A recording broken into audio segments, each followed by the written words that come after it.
Hey, what is up, everyone? Today we got a pretty unique story. It's narrated by Frederick Surrey. Get cozy and watch till the end, guys. There is a place at the heart of the Imperium that no mortal eye has ever truly witnessed and lived to describe in full. A place where silence carries the weight of 10,000 years of duty, and where golden figures stand sentinel over the body of a god who refuses to die. If you were to walk the endless corridors of the Imperial Palace on Terra, past the billions of pilgrims who press against the outer walls, past the armies of clerks and scribes who shuffle through mountain ranges of paperwork, past the soldiers of the Astra Militarum who patrol with las rifles clutched to their chests, you would eventually reach a threshold beyond which the ordinary laws of the Imperium simply cease to apply. And there, standing in the half-light of eternal flame, their armor burning like captured suns, you would find them, the Adeptus Custodes. And the 10,000, the Emperor's own. They are the most elite warriors that humanity has ever produced. Not Space Marines, though the comparison is an easy one to reach for. Not the Thunderborn prototypes of the Unification Wars. Not the gene-forged demigods of the Legiones Astartes. The Custodians are something else entirely. Something older, something more deliberate. Something that was crafted not on an assembly line of surgical implantation and hypnotic conditioning, but in the very hands of the Emperor of mankind himself. Each one is a unique masterwork of genetic artistry, a living weapon sculpted with care and precision that makes even the creation of a Space Marine look crude by comparison. Where Space Marines are the mass-produced instruments of galactic conquest, the Custodians are the handcrafted instruments of absolute protection. They exist for one purpose, a purpose so singular and so consuming that it has defined their entire existence for more than 10 millennia. They exist to guard the Emperor, but their story is so much more than that simple description would suggest. Their story is one of ancient origins, lost to myth and secrecy, of wars fought alongside gods and monsters in the earliest days of human civilization's rebirth, of a catastrophic civil war that nearly destroyed everything they were sworn to protect, and of a long and contemplative vigil that lasted 10,000 years. It is a story of warriors who are also philosophers, of killers who are also diplomats, and of guardians who have recently stepped beyond the walls they have watched for 100 centuries to bring the Emperor's wrath to a galaxy that desperately needs it. So settle in. Let the noise of the world fall away for a while, and let me tell you about the golden sentinels of Terra. Let me tell you about the Custodians. To understand what the Adeptus Custodes truly are, you first need to understand what they are not. The most common mistake that people make, both within the universe of the 41st millennium and among those of us studying their lore, is to think of the Custodians as simply better Space Marines, as some kind of upgrade or refined version of the Adeptus Astartes.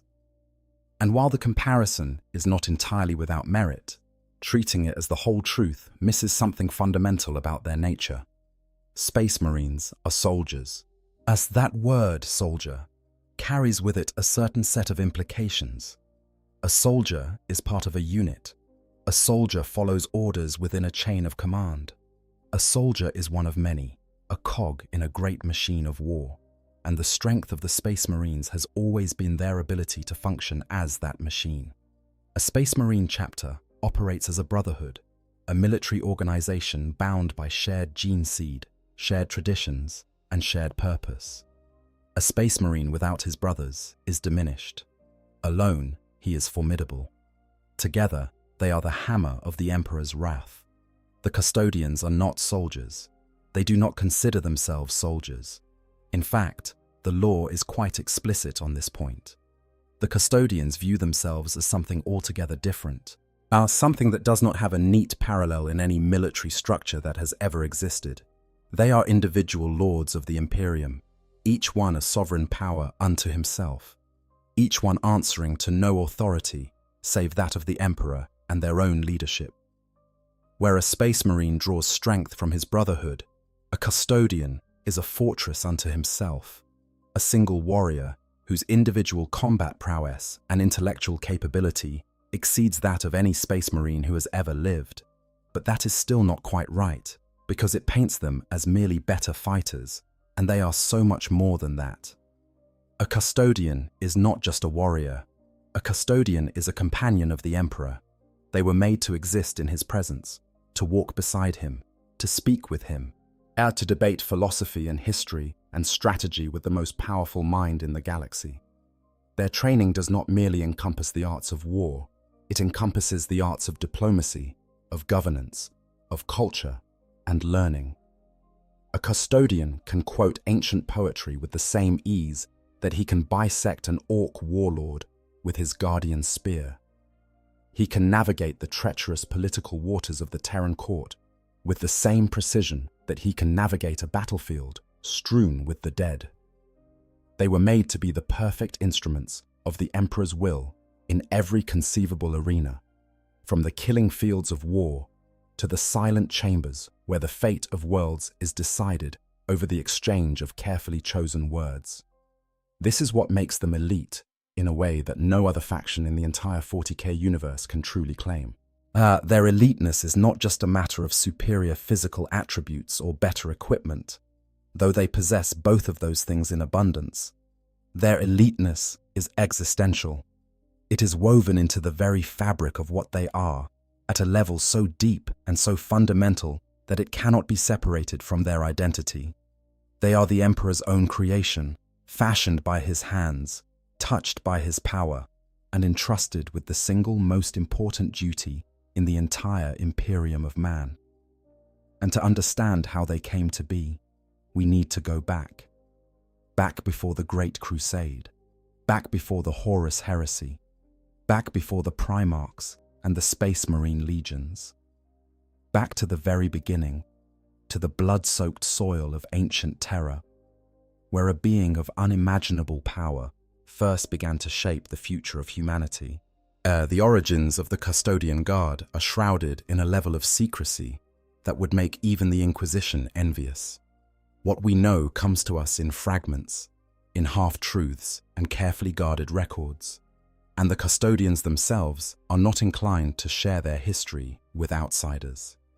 But certain facts can be pieced together from the various sources available to us, and those facts paint a picture of an order so ancient that their existence predates nearly everything else in the Imperium. The Legio Custodes are, by many accounts, the Emperor's true firstborn. That phrase carries enormous weight in the context of the 40K universe, because it means that the Custodians existed before the Thunder Warriors, before the Space Marines, before the Primarchs themselves.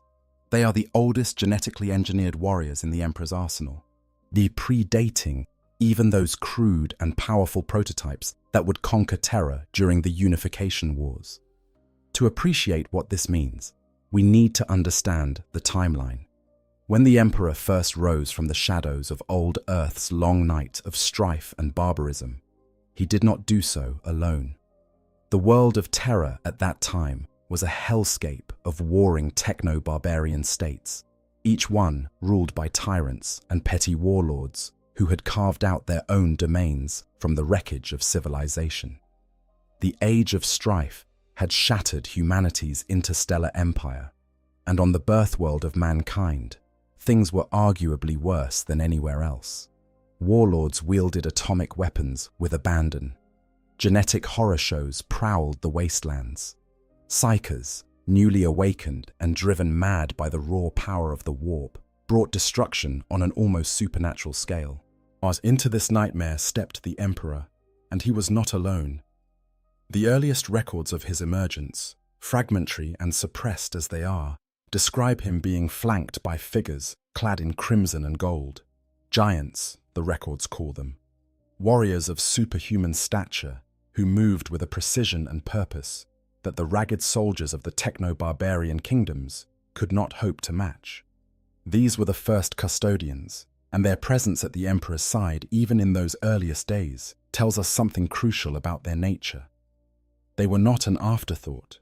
They were not created in response to some particular threat or military need.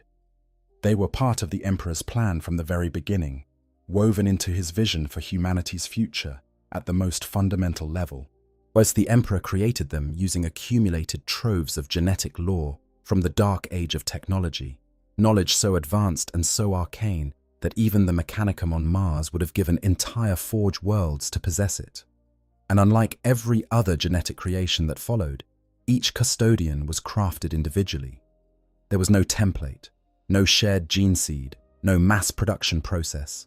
Each warrior was a unique work of art, shaped by the Emperor's own genius and tailored to a specific standard of perfection that no one else in the entire galaxy could replicate.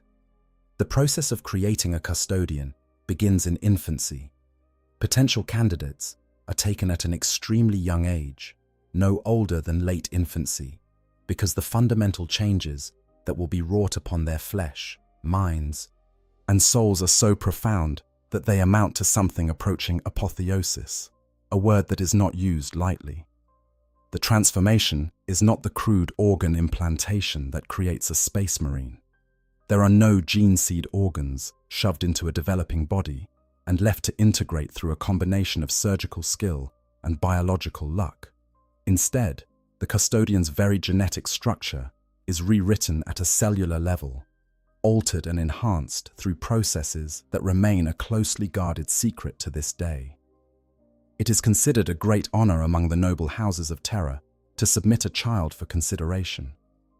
But the Custodians also seek out suitable candidates through other means, finding them by chance or through careful searching across the throne world. What qualities they look for, but what markers they identify in the genetic potential of an infant, these are mysteries that the Custodians keep locked behind doors that even the Inquisition cannot open. What emerges from this process is something that stands as far above a space marine as a space marine stands above an ordinary human. A custodian possesses physical strength and speed that exceeds even the finest of the Astartes. Their reaction times are faster, their endurance greater, their senses sharper. They do not age biologically, meaning that a veteran custodian might be well over 1,000 years old and still fighting at the absolute peak of his or her abilities. Their minds are enhanced to a degree that matches their physical gifts, granting them an intellect that can process information, formulate strategies, and debate abstract philosophy with equal facility. And there is something else, something harder to quantify, but no less real. The Custodians are touched by a spark of the Emperor's own power. It manifests as an almost supernatural warding, a sense that the hand of the Emperor rests upon them even now, turning aside bullets at the last moment, causing blades to miss their mark, and making the psychic powers of the enemy flicker and die in their presence. It is not sorcery. It is not the warp. It is something else entirely, something that belongs to the Emperor alone, and that he has shared with his most trusted guardians. This is the foundation upon which the Custodians were built, not mass production and military efficiency, but individual excellence and personal connection to the Emperor himself. Each Custodian represents an investment of resources and expertise that is staggering in its scale. Each one is irreplaceable in a way that no space marine, however heroic, can ever truly be, and each one carries within them a piece of the Emperor's own legacy, a fragment of his vision for what humanity could become. Understanding all of this is essential before we move into the story of their history, because it colors everything that follows. When we talk about the Custodians at war, when we describe their battles and their sacrifices, we need to remember that every single one of those golden warriors represents something irreplaceable. The loss of a Custodian is not like the loss of a space marine, which is itself a grievous blow to the Imperium. The loss of a Custodian is the loss of a unique creation, as a living masterwork that can never be reproduced.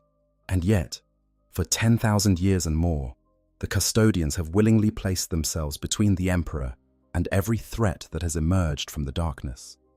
Every one of them has understood the price that might be asked of them, and everyone has accepted it without hesitation. That is what makes them the elite faction. Not just their power, not just their equipment, not just their genetic perfection.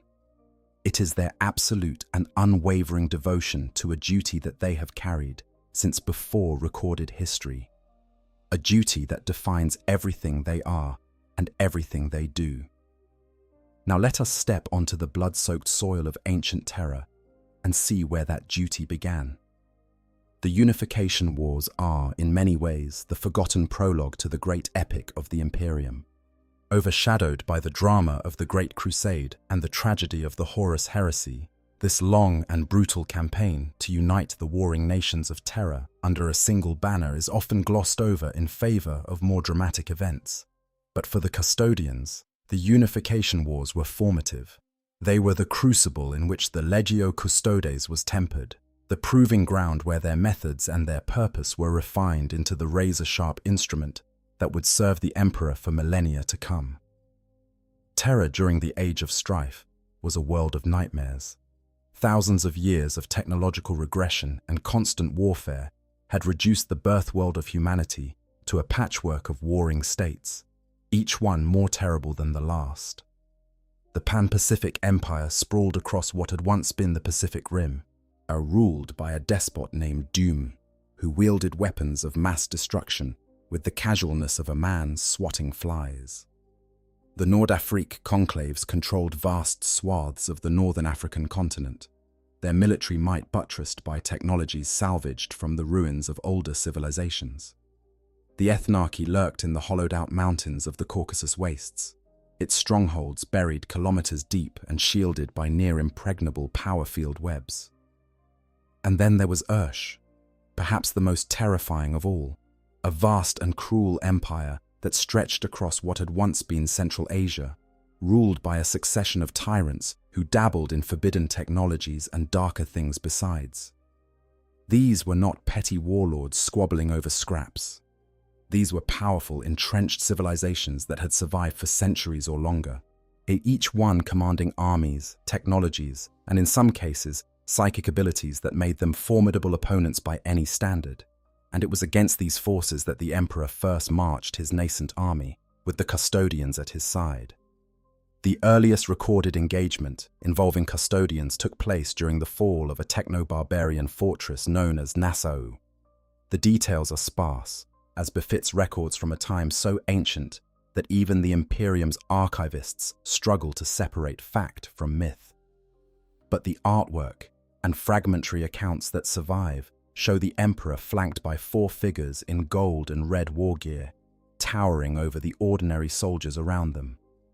These were the first Custodians to be recorded in battle, and their presence tells us that even at this earlier stage, the Emperor's personal guard was already operational and already formidable.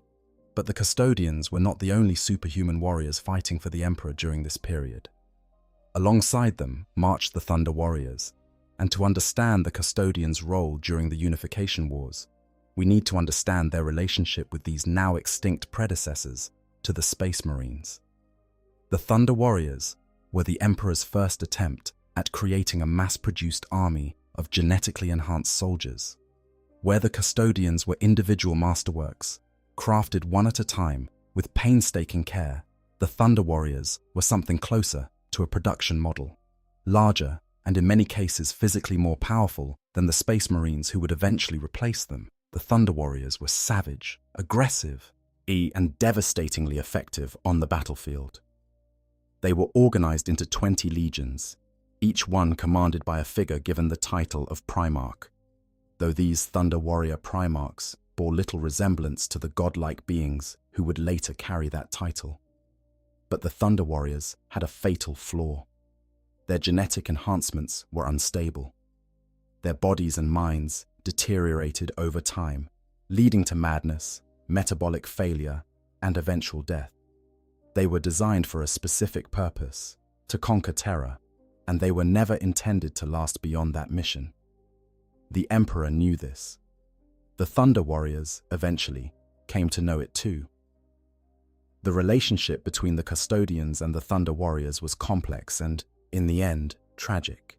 During the early campaigns of the Unification Wars, as the two forces fought alongside each other, a record from the assault on the Moreland Sen Confederacy describes a companion guard of 30 Custodians bearing guardian spears and clad in augment armor, fighting at the head of a Thunder Legion under the personal command of the Emperor.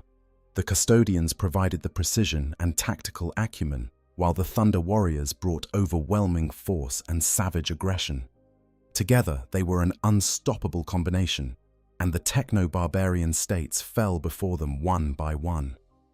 But as the Unification Wars drew to a close, the Emperor began to look beyond terror, toward the stars and the Great Crusade that would unite all of humanity under his banner. For this new mission, he needed soldiers who could endure, warriors who would not deteriorate and go mad over the decades that a galactic campaign would require. The Thunder Warriors, with their unstable genetics and their increasingly erratic behavior, were not suitable for this purpose. And so the Emperor made a decision that would become one of the darkest secrets of the early Imperium. The Thunder Warriors were purged. The exact details vary depending on which account you read. Some sources claim that the Emperor simply stopped replacing their numbers as they fell in battle, allowing attrition to reduce them to nothing. Others describe a more active process, a deliberate culling carried out after the final great battle of the Unification Wars. According to Aric Taranis, one of the few Thunder Warriors known to have survived, the culling was carried out by the Legio Custodes, the only force in the Imperial armies capable of defeating the Thunder Legions. Another source tells a different story, that the Thunder Warriors discovered the truth about their shortened lifespans and revolted against the Emperor, and that the Custodians, led by the legendary Constantine Valdor and accompanied by several thousand prototype Space Marines of the First Legion, put down the rebellion with merciless efficiency. Whatever the truth, the result was the same. The Thunder Warriors were expunged from Imperial history. Official records claimed they had all died heroically in the final battle of the Unification Wars, at the Battle of Mount Ararat. Their names were forgotten, their deeds erased, their very existence reduced to a footnote in the Great Chronicle of the Imperium. And the Custodians, us who had carried out the Emperor's darkest command, who had destroyed the warriors they had fought beside for decades, continued their vigil as if nothing had happened. This episode reveals something important about the nature of the Custodians. They are not merely bodyguards. They are not merely warriors. When the need arises, they are the Emperor's executioners. They carry out his will without question and without hesitation, even when that will demands terrible things. The culling of the Thunder Warriors was not an act of cruelty for its own sake. It was a necessary step in the Emperor's grand plan, a plan that required the removal of a flawed creation to make way for something better. But it was the Custodians who bore the burden of that necessity, and it is the Custodians who have carried the weight of that knowledge ever since. The Unification Wars also saw the establishment of many of the traditions and practices that would define the Custodians for millennia to come. The Guardian Spear, that iconic weapon that combines a power blade with an integrated bolter, was already in use during this period, carried by Custodians in the earliest recorded battles. The practice of awarding names for mighty deeds, names that would be added to a Custodian's title as recognition of his service, also dates from this era. Constantine Valdor himself, the first and greatest Captain General, had earned 1,932 names by the time of the Horus Heresy, a number so vast that a book containing his full title filled an entire volume. By the end of the Unification Wars, the Legio Custodes had established themselves as the unquestioned elite of the Emperor's forces. Yet they had conquered a world, destroyed one of the most powerful armies ever created, and proven themselves in every conceivable arena of conflict. They had demonstrated not just their combat prowess, but their versatility, their intelligence, and their absolute loyalty to the Emperor and his vision. They were ready for whatever came next. And what came next was the stars, the Great Crusade. Even the name carries a weight of ambition and grandeur that few events in human history can match. A campaign to unite all of humanity's scattered worlds under a single banner, to drive back the aliens and the monsters that had thrived during humanity's long night, and to establish an empire that would endure for all time. It was the Emperor's grandest vision, the culmination of thousands of years of planning and preparation, and it would consume the energies of the entire human species for more than 2 centuries. And at the Emperor's side, as they had been since before the first worlds were conquered, strode the peerless warriors of the Legio Custodes. The Great Crusade represents a period of extraordinary significance for the Custodians, not because they were the primary military force driving the campaign. That role fell to the Space Marine legions and their primarchs, but because it shaped their identity in ways that would resonate for the next 10,000 years. During this era, the Custodians occupied a unique position within the imperial hierarchy. They were not part of the military chain of command that governed the legions. They did not answer to the primarchs or to the war master. They answered only to the emperor, and when the emperor went to war, they went with him. Picture the scene: a world on the edge of compliance, its rulers having refused the emperor's offer of peaceful integration into the Imperium. The skies darken with dropships as the combined might of one or more Space Marine legions descends upon the stubborn planet. Thousands of Astartes warriors, each one a superhuman killing machine, pour from their transports and crash into the enemy's defenses like a golden tide. The ground shakes with the footfalls of war machines. The air fills with the scream of bolter fire and the thunder of orbital bombardment. And there, at the center of it all, moving with an unhurried certainty that makes even the chaos of a planetary assault seem like background noise, the Emperor walks. And around him, matching his every step, their golden armor catching the light of a burning world, the Custodians form a ring of unbreakable protection. Their guardian spears are held at the ready, their enhanced senses scanning every angle, every shadow, every possible avenue of attack. They are not looking at the battle. They are looking at everything that might threaten the Emperor. Their focus is total, their vigilance absolute, and any threat that registers on their sensors is eliminated with a speed and precision that leaves even veteran Space Marines in awe. This was the role of the Custodians during the Great Crusade. While the legions conquered, the Custodians protected. While the Primarchs led their forces across the galaxy, the Custodians walked at the Emperor's side, ensuring that the Master of Mankind could carry out his grand design without fear of assassination, ambush, or betrayal. It was a role that required a very specific set of skills that went far beyond mere combat ability. During the Great Crusade, the Emperor did not simply conquer worlds through force of arms. Many worlds were brought into compliance through diplomacy, through negotiation, through the careful application of political pressure and cultural influence. The Custodians were his companions in these endeavors as well. They stood beside him in the courts of alien rulers and human governors alike, their presence serving as both a guarantee of his power and a statement of his authority. They listened, they observed, they analyzed.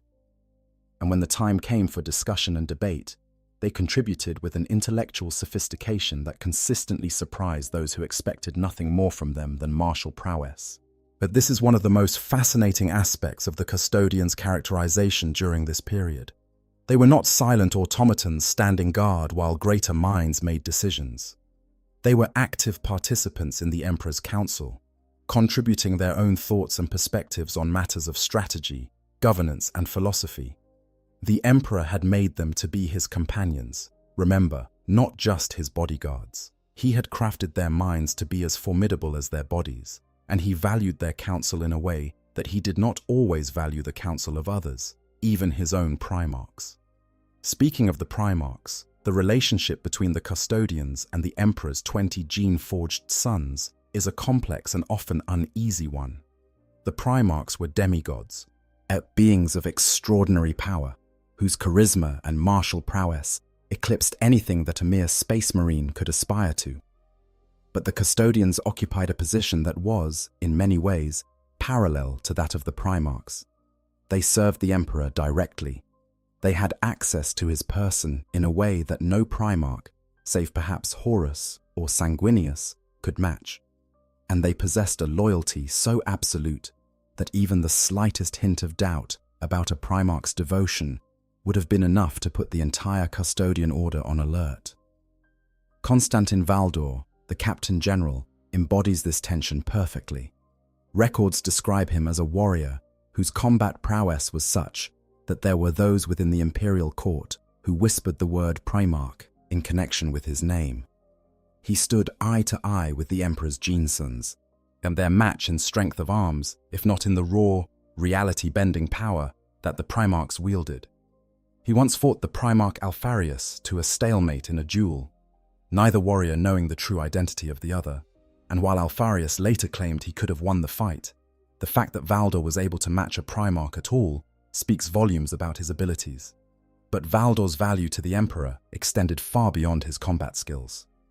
He was a counselor and confidant, a strategist of exceptional ability, and a political operator of considerable skill.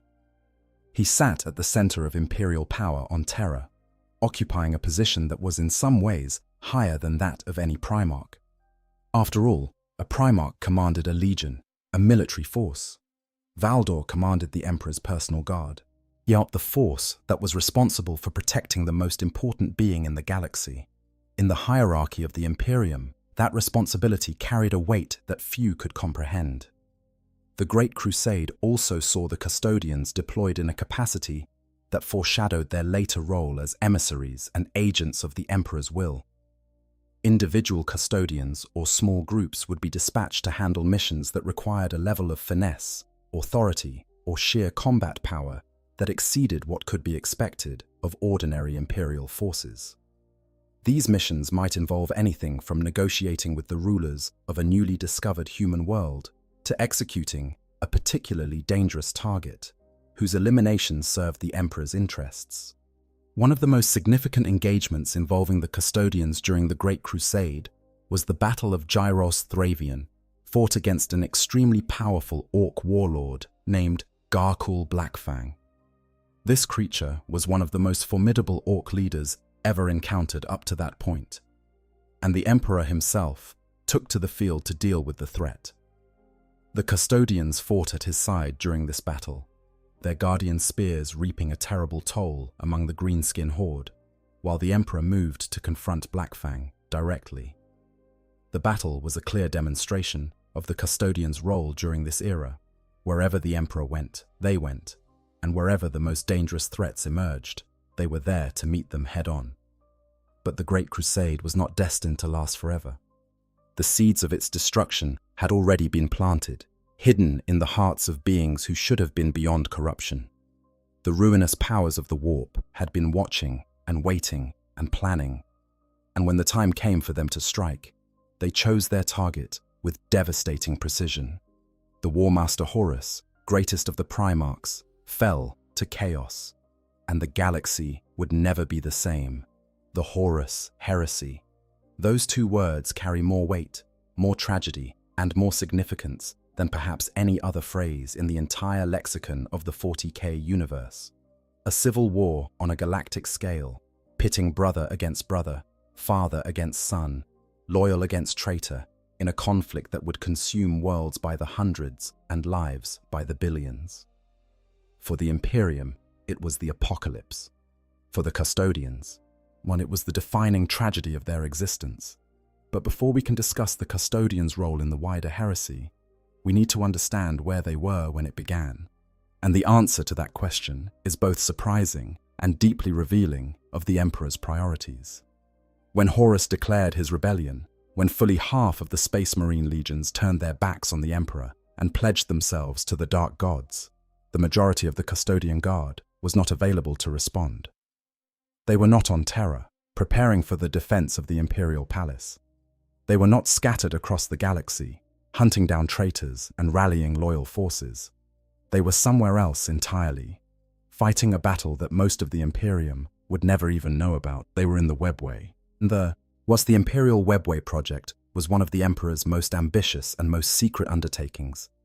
The Webway itself is an ancient construction, a network of tunnels and passages that exists in the space between real space and the warp. Created millions of years ago by a now-forgotten alien species known as the Old Ones. The Aeldari, the ancient elven race that is one of the major factions in the 40K universe, had used the webway for faster-than-light travel for millennia. The Emperor wanted to do the same for humanity. The plan was breathtaking in its scope.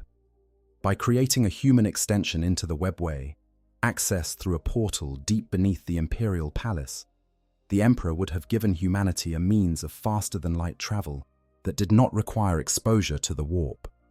No more warp travel, with its attendant risks of demonic incursion and time distortion. No more reliance on psychic navigators to guide ships through the hell dimension that lay between the stars. The Webway project would have freed humanity from the grip of the warp entirely, cutting the ground out from under the Chaos Gods and rendering their most potent weapon against humanity effectively useless. It was a plan of staggering genius, and it was destroyed in a single act of well-intentioned catastrophe. Magnus the Red, Primarch of the Thousand Suns, was a psyker of extraordinary power. When he learned of Horus's corruption through his prophetic abilities, he attempted to warn the Emperor, using a massive psychic sending, a burst of warp energy powerful enough to reach across the galaxy and penetrate the defenses of the Imperial Palace. But those defenses included the psychic wards that the Emperor had placed around the Webway portal. Magnus's message shattered those wards, tearing open a rift between the Webway and the warp itself.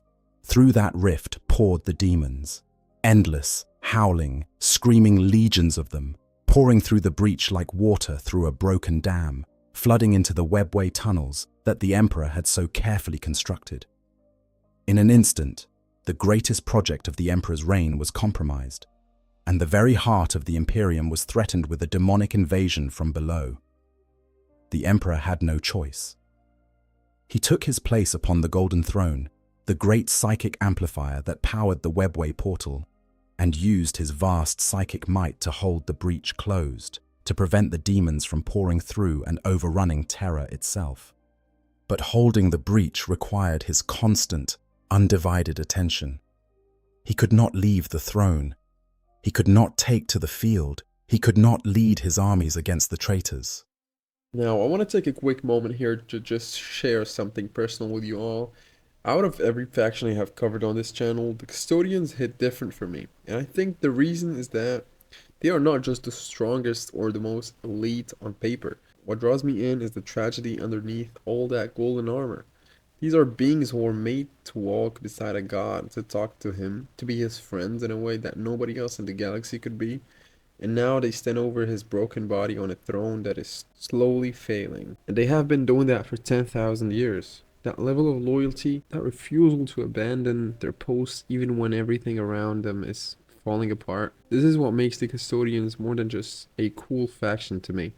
They are a story about what it costs to keep a promise when the universe is doing everything it can to make you break it. Anyways, that was just my 2 cents. Let's get back to the video. And so he sent his Custodians. The war within the Webway is one of the most harrowing chapters in the entire history of the Adeptus Custodes. For years, the Legio Custodes fought a desperate rearguard action in the extra-dimensional tunnels beneath the Imperial Palace, battling an enemy that was literally endless. The demons came in waves, each one more terrible than the last. Creatures of nightmare and madness, beings of living shadow and crystallized screams, entities that attacked with weapons forged from concepts rather than metal. And the Custodians met them all with Guardian Spear and Bolter Fire, holding the line with a determination that bordered on the superhuman. The fighting centered around the abandoned Aeldari city of Kalistar, which the Imperials had dubbed the Impossible City. This was the hub of the Webway tunnels that the Mechanicum had constructed, and it was here that the Custodians made their stand. 3 tribunes, the senior officers of the Legio Custodes, below the Captain General, commanded the defense. 2 of them would die in the fighting. The third, Ra Endymion, would become the primary Imperial commander as the situation grew increasingly desperate. The scale of the losses was catastrophic. The Legio Custodes had numbered 10,000 warriors at the start of the heresy, the full strength from which they derived their nickname, the 10,000. Yet by the time the war within the webway had ground on for approximately 5 years, their numbers had been reduced to around 1,000. 90% casualties.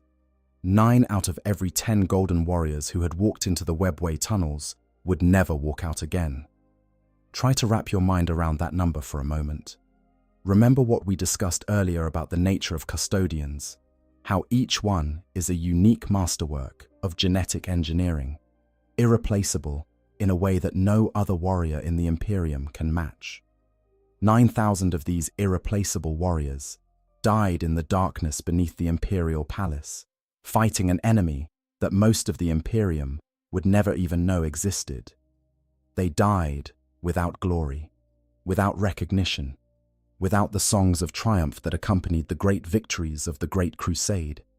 They died in silence, in the dark, holding the line against an infinite enemy so that the world above them could survive long enough to face the greater threat that was bearing down upon it. The city of Calistar eventually fell. The webway tunnels were overrun. The Imperial forces were driven back to the very threshold of the portal to Terra, fighting every step of the way. And it was then, at the very brink of catastrophe, that the desperate final measures were taken. The portal was sealed, but the cost of maintaining that seal fell upon the Emperor, who would remain bound to the Golden Throne for the rest of eternity, his vast psychic power dedicated to keeping the breach closed and the demons at bay. The surviving custodians, battered, bloodied, and reduced to a fraction of their former strength, and emerged from the webway to find the greater war already knocking at the gates of their home. The traitor legions had arrived at Terra. The siege of Terra had begun. Before we continue the story of the siege of Terra, we need to pause and give proper attention to the individual who more than any other defined what it meant to be a custodian during this pivotal era. Constantine Valdor, the first of the 10,000, the shield of the Emperor, the Captain General of the Legio Custodes. If the Custodians as an organization represent the pinnacle of humanity's genetic potential, then Valdor represents the pinnacle of the Custodians themselves. He was, by all accounts, the single most formidable warrior to ever bear the title of Captain General, a being of such physical and mental superiority that even among the demigods and legends of the Great Crusade era, he stood apart. Those within the imperial court who dared to compare him to the Primarchs did so in whispers, but the comparison was not entirely without foundation. Valdor's combat prowess, his tactical brilliance, his political acumen, and his sheer force of personality placed him in a category that few in the history of the Imperium have ever occupied. His origins are, like those of the Custodians themselves, shrouded in secrecy. What little we know suggests that the Emperor spent considerable time and effort searching for the individual who would become Valdor, which implies that there was something special about him even before his transformation into a custodian. Some quality, some potential, some spark that the Emperor recognized and sought to cultivate. Whatever it was, the result was a warrior who embodied everything that the Legio Custodes was meant to be. Valdor's martial skill was legendary, even by the extraordinary standards of the 30th millennium. His weapon was the Apollonian spear, a guardian spear of unique potency that is believed to have been crafted by the Emperor's own hand, and once wielded by the Emperor himself in the earliest battles of the Unification Wars. Both the power blade and the integrated bolter weapon were of a potency far exceeding those carried by even the elite of the Emperor's Guard. In Valdor's hands, the Apollonian spear was not merely a weapon, it was an instrument of judgment. The spear carried a peculiar quality that speaks to the Emperor's foresight and his understanding of the dangers that come with wielding great power. When Valdor used the Apollonian spear to slay an enemy, it would give him glimpses of the truth of that enemy, visions or impressions that allowed him to understand the nature of what he had killed. The Emperor had intended this as a check on Valdor's power, a way to ensure that the Captain General would never become callous about taking life, that he would always understand the weight of every death he inflicted.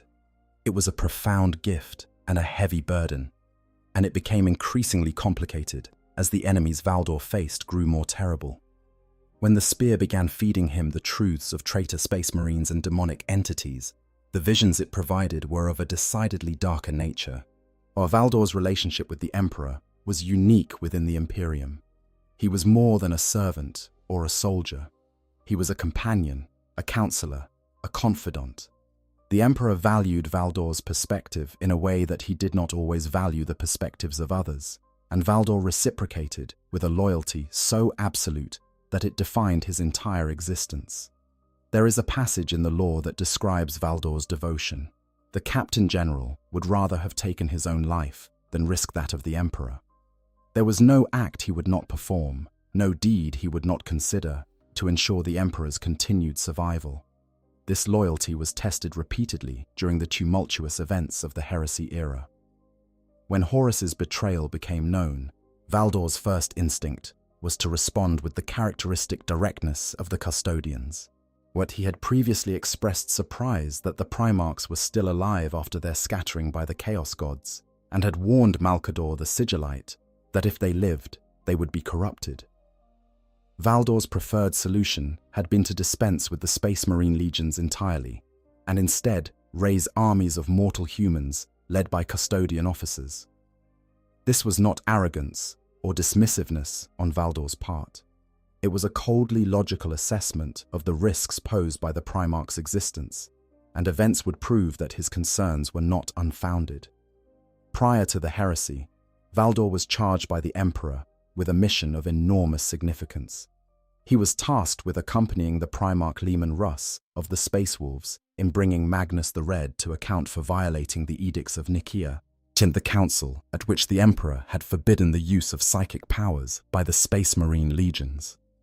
The original mission was one of apprehension. Magnus was to be brought to Terra to answer for his actions, but Horus, already corrupted and working to sabotage the loyalist cause from within, intervened and altered the orders. What was meant to be a mission of capture became an operation of wholesale annihilation. The burning of Prospero, the homeworld of the Thousand Suns, is one of the great tragedies of the heresy era. Valdor and his Custodians fought alongside the Space Wolves, their combined might overwhelming the sorcerous defenses of Magnus's legion. The Custodians proved particularly effective in this campaign, yet their Emperor-forged nature making them especially resistant to the psychic attacks that were the Thousand Suns' primary weapon. During the battle, Valdor performed one act of unexpected mercy that speaks to the complexity of his character.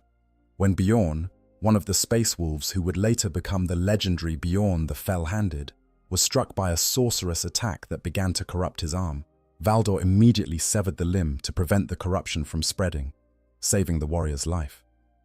But Prospero also deepened the rift between the Custodians and the Space Marines. The destruction of the Thousand Suns was terrible in its thoroughness, and many within the Imperium questioned whether it had been necessary.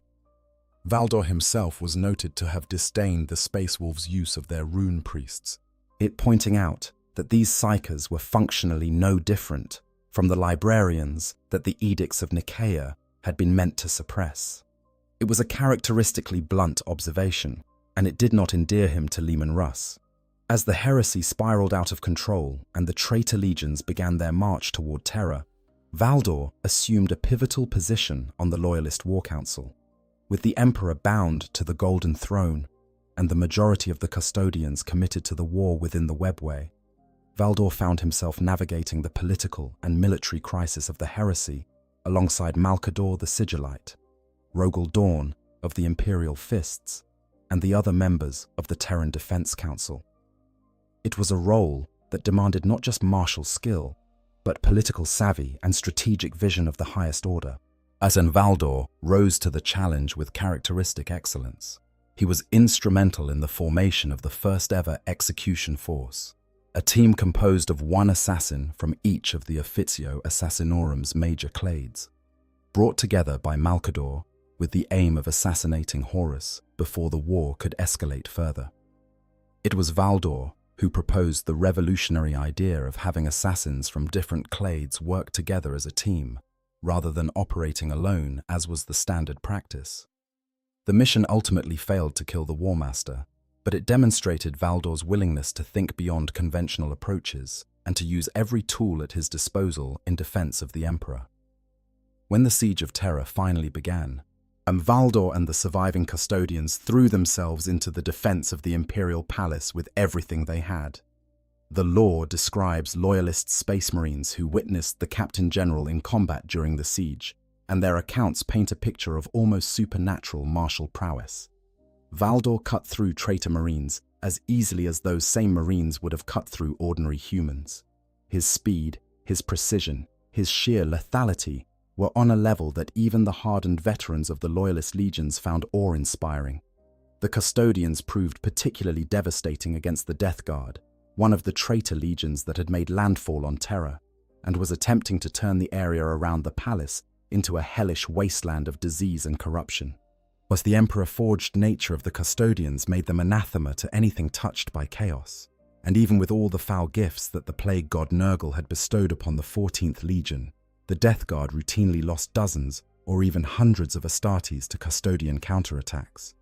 There was something deeply satisfying and deeply appropriate about the Emperor's own guardians proving so lethal against the forces of corruption. The Custodians embodied everything that the Emperor represented: order, purity, the triumph of human will over the howling madness of the warp, and that embodiment manifested as a physical force that the servants of chaos could not easily withstand. The climax of the Siege of Terra and of the entire Horus heresy came when the Emperor made the decision to confront Horus directly. A desperate teleportation assault was launched against the War Master's battle barge, the Vengeful Spirit, and Valdor was among those summoned to the Emperor's side for this final, fateful battle. What happened aboard the Vengeful Spirit during those final hours has been described in multiple accounts, each one adding details and nuances to a narrative of unspeakable horror and breathtaking heroism.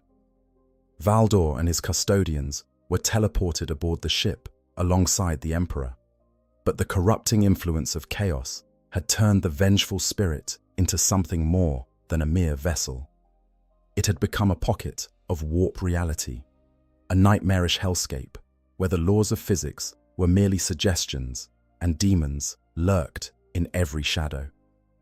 Valdor became separated from the Emperor during the battle, is trapped with his Custodians in a dark abyss surrounded by demons. It was, by some accounts, the first time in his existence that Valdor felt something close to fear, not for himself, but for the Emperor. The realization that he could not fulfill his duty, that the Emperor was somewhere in that madness fighting alone, was a torment worse than any physical wound. But fear did not slow his killing hand. Valdor fought through hordes of demons with the same relentless efficiency that had defined his entire career, his Apollonian spear reaping a terrible harvest in the darkness. Eventually, Valdor's forces began to encounter not just demons, but traitor Astartes, sons of Horus and word-bearers who were defending their master's sanctum. The fighting was brutal beyond description. Injured and weakened from their previous battles against the demons, Valdor and his remaining Custodians faced a ferocious counterattack, led by Abaddon, the first captain of the Sons of Horus, and a force of Justaerin Terminators and veteran word-bearers that outnumbered them by over 30 to 1. The traitors were further empowered by the sorcerer Erebus, who channeled warp energy into Abaddon, making him an even more formidable opponent. During the fighting, Valdor was pinned down by 6 Justaerin Terminators simultaneously and badly wounded. Impaled by a power sword, the Captain General still refused to fall. He kept fighting, managed to cut Abaddon with the Apollonian spear, and only the sheer weight of numbers finally brought him low. But Valdor had done what he set out to do. He had fought his way as close to the Emperor as he could, and the damage he and his Custodians had inflicted on the traitor forces had contributed to the chain of events that would ultimately lead to the Emperor confronting and destroying Horus. The aftermath of the Siege of Terra was, for the Custodians, a moment of paradox. They had survived. The Emperor, though mortally wounded, still lived, sustained by the Golden Throne. But the victory was hollow. The Emperor would never walk among them again. He would never speak with them, debate philosophy, or lead them into battle. The being they had been created to protect and to accompany was now a silent, suffering presence on a golden throne. His vast psychic power bent entirely toward the task of keeping the webway breach closed and the Astronomicon lit. What followed was one of the most remarkable moments in Valdor's story, and one of the greatest mysteries in the lore of the Adeptus Custodes. Sometime after the end of the heresy, roughly around the same period as the disappearance of the Primarch Leman Russ, Constantin Valdor simply vanished. He resigned the captain generalcy to his successor and disappeared from the historical record. The stories say that during the dead of night, Valdor slipped out of the imperial palace, turning back once to look upon the place he had guarded for so long. He whispered 2 words: "Only in death." The first part of the imperial maxim, "Only in death does duty end," and then he was gone. What became of him is one of the great unsolved mysteries of the 40K universe. There are hints and tantalizing fragments, connections to a mysterious figure known as the King in Yellow, who appears in the works of the Inquisitors Gideon Ravenor and Elizabeth Bequeen thousands of years later. But the truth remains hidden, as so much about the Custodians does, behind layers of secrecy and silence. 3 captain generals in the entire history of the Adeptus Custodes have vanished without explanation, their fates unknown even to their own brothers. Valdor was the first and the most famous. Whether he is dead or whether he serves the Emperor still in some capacity beyond the knowledge of the Imperium is a question that may never be answered. What is certain is that his legacy endures. Now, every captain general who has followed Valdor has been measured against his example. Every custodian who takes up a guardian spear does so in the knowledge that they carry on a tradition that Valdor himself established. And the standard of excellence that he embodied, the standard of absolute devotion, superhuman skill, and unwavering purpose, remains the benchmark against which all custodians are judged, 10,000 years after his disappearance. The Siege of Terror was over. Horus was dead, his body and soul destroyed by the Emperor's final, devastating psychic assault. The traitor legions were in retreat, broken and fleeing into the Eye of Terror. The Imperium had survived, but the cost had been unimaginable. Worlds burned. Billions lay dead. The Space Marine legions, once the mightiest military force in the galaxy, were shattered, their unity destroyed by betrayal and civil war. And at the heart of it all, on the Golden Throne, the Emperor endured, not living, not dead, but something in between. A god in chains. A being of limitless power trapped in a failing body on a failing machine. His psychic might the only thing standing between humanity and total annihilation. The webway breach still gaped beneath the palace, held closed only by the Emperor's will. The Astronomicon, the great psychic beacon that made interstellar travel possible, was powered by his suffering. The Imperium needed the Emperor alive, but the Emperor could no longer rule. For the Custodians, this was a transformation of their entire purpose. They had been created to walk at the Emperor's side, to be his companions and protectors in the fullest sense.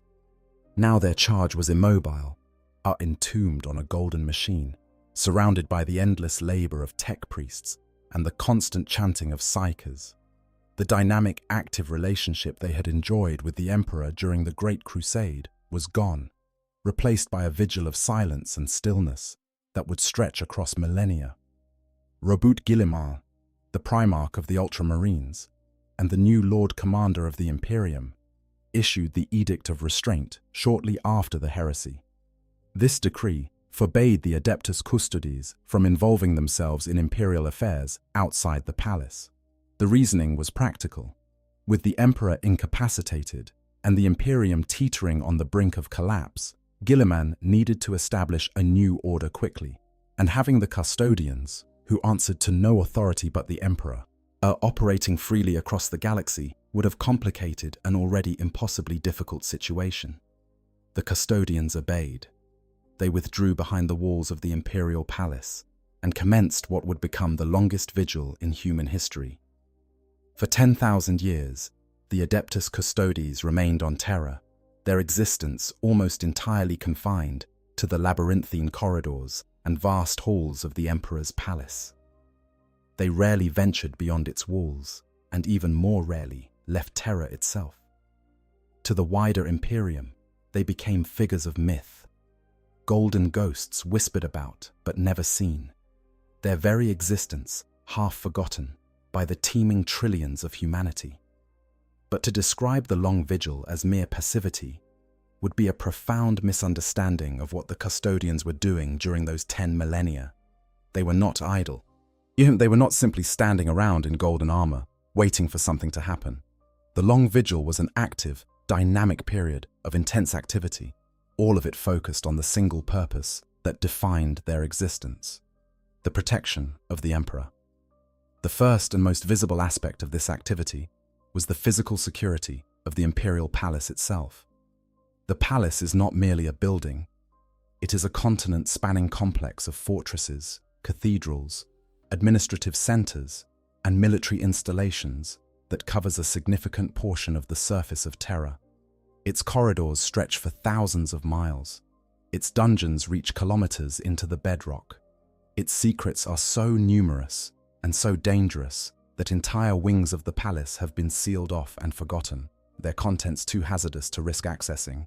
Maintaining the security of this vast complex requires a level of vigilance that would overwhelm any ordinary military force. The Custodians approach this task with a thoroughness that borders on the obsessive. They patrol every corridor, check every seal, test every ward. They maintain detailed records of every entrance, every passageway, every potential point of vulnerability. They monitor the comings and goings of every individual who passes through the palace's gates, from the highest-ranking members of the Adeptus Terra to the lowest servitor drudge. And then there are the blood games. The blood games are perhaps the most distinctive and revealing of the Custodians' traditions. They are military exercises in which individual Custodians attempt to penetrate the security of the Imperial Palace from the outside, are using every means at their disposal to breach the defenses and reach the Emperor's sanctum. These are not scripted exercises or predetermined drills. They are live, unannounced tests of the palace's security, conducted with the full resources of a Custodian's training in assassination, infiltration, disguise, and combat.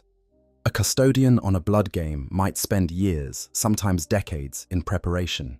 They might assume false identities, infiltrate powerful organizations, cultivate contacts and resources, all in pursuit of finding a weakness in the palace's defenses that could be exploited. The record for a successful blood game is held by the current Captain General, Trajan Valoris, who completed not one but 2 successful blood games during his career, a feat that remains unmatched in the history of the Order. The purpose of the blood games is straightforward. By constantly testing their own defenses from the perspective of a potential attacker, the Custodians ensure that they can anticipate and counter any conceivable threat. If a Custodian, with all his superhuman abilities and extensive training, can find a way through, then so could a sufficiently skilled enemy. Each successful blood game leads to the identification and elimination of a vulnerability, and each failed attempt provides valuable data about the effectiveness of existing security measures. But the blood games also serve a deeper purpose. They keep the Custodians sharp. For warriors who were designed for combat, who were forged in the fires of the Unification Wars and the Great Crusade, as the prospect of spending millennia in a static defensive role without any meaningful combat experience is psychologically challenging. The blood games provide an outlet for those warrior instincts, a way for Custodians to test themselves against a worthy opponent, even if that opponent is one of their own brothers. Between the time of the heresy and the start of the Indomitus Crusade, the Custodians also maintained a specialized corps tasked with finding suitably powerful foes to be used in blood games exercises. Heretic Astartes and other dangerous combatants were taken from across the galaxy and released within the Imperial Palace complex, providing the Custodians with real enemies to fight and test themselves against. This was necessary because, for 10,000 years, whilst the majority of custodians never left the grounds of the imperial palace. Another aspect of the long vigil that deserves attention is the role of the companions. The companions are the innermost circle of the Adeptus Custodes, a corps of 300 custodians who serve as the emperor's personal bodyguard within the Sanctum Imperialis, the throne room itself. The companions never leave the emperor's side. They stand vigil around the golden throne in shifts, their enhanced senses constantly scanning for any threat to their charge. They are the last line of defense, the final barrier between the emperor and any enemy that might somehow breach the palace's outer defenses. The duty of the companions is, in many ways, the purest expression of the custodian's purpose. Stripped of all the strategic complexity, all the political maneuvering, as all the broader implications of their role, the companions simply guard the emperor. They stand in his presence. They watch over his suffering, and they wait.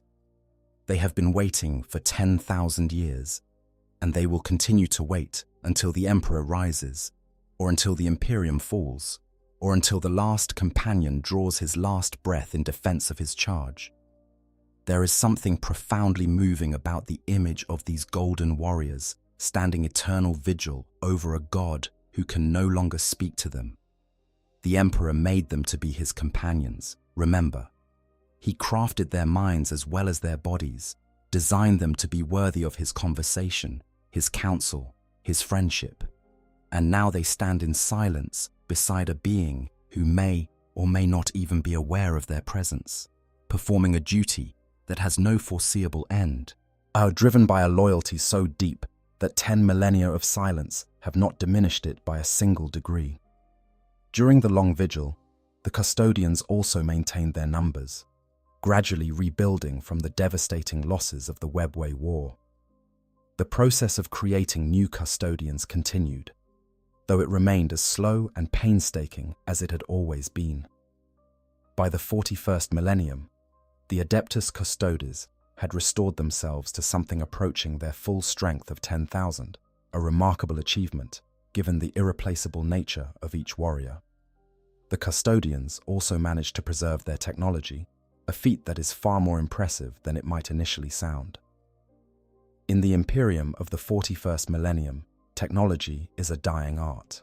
Yet the knowledge required to build many of the machines and weapons used by the Imperium's military forces has been lost, and the Mechanicum on Mars guards what remains, with a zealous possessiveness that borders on the pathological.